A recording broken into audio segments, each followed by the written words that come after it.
It stops, I open my eyes, I undo the seatbelt, steering wheel gone, and I leave.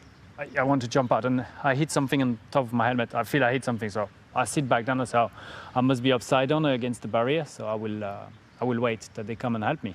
So I sit back down and I look on the right and I look on the left, and then I say, oh, it's all orange. That's strange. Few things. Is it sunset? No, it's not sunset. Is it the light from the circuits? No. Also the tear-off starts to melt. So, oh, it's fire. Okay, no, I don't have time that they come. So this time I try to go up a bit more to the right, doesn't work. Go back down, try a bit more to the left, doesn't work. So I sit back down, and then there's a bit of swearing going on. And I said, no, I can't finish like this. I can't finish like this. I thought about Niki Lauda. To me, it's funny, is the driver that I love the most to history of Formula One.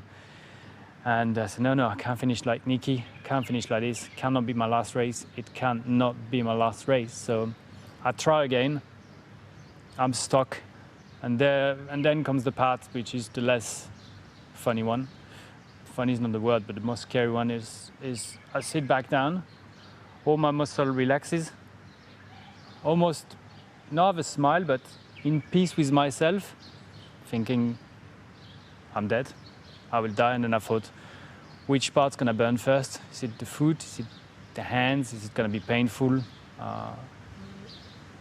Very, very strange feeling. I think, sometimes we are close to death. We're a bit scared.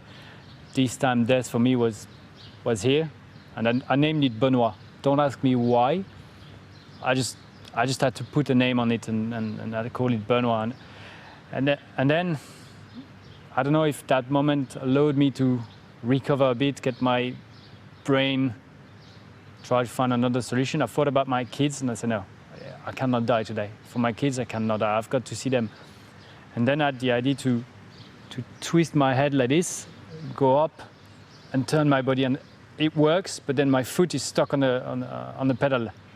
So I've got to go back down in the car, pull as hard as I can on my left leg. I mean, the shoe stayed where my foot was, and my foot came out. And then I do it again, and I went through, and the shoulder went through, and at the time I knew the shoulder had passed the halo part. I was going to leave.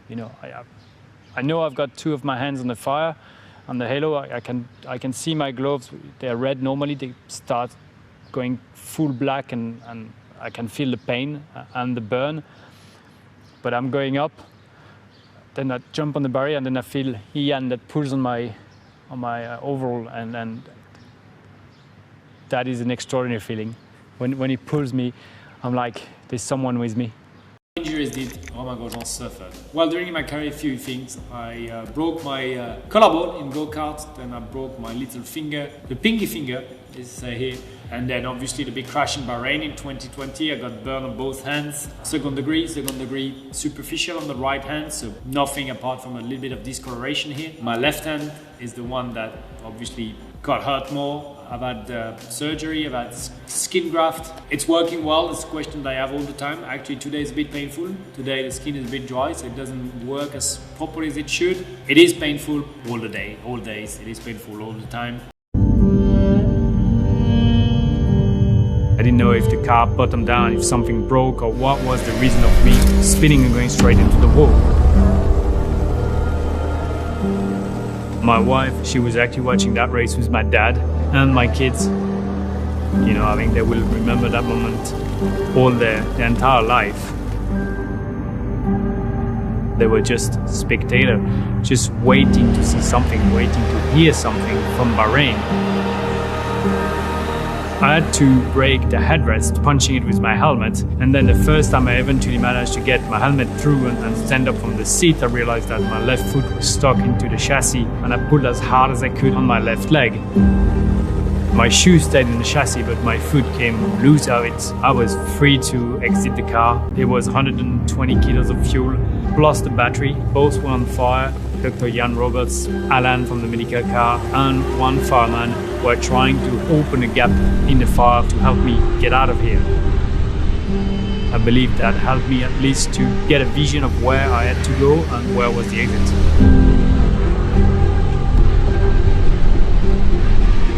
the survival cell is there for you in case of a huge impact. I was intact inside the cell. The chassis is still in one piece, the halo is there, and apart from obviously the damage and the burn, it's still the way it should be. And I guess that saved my life.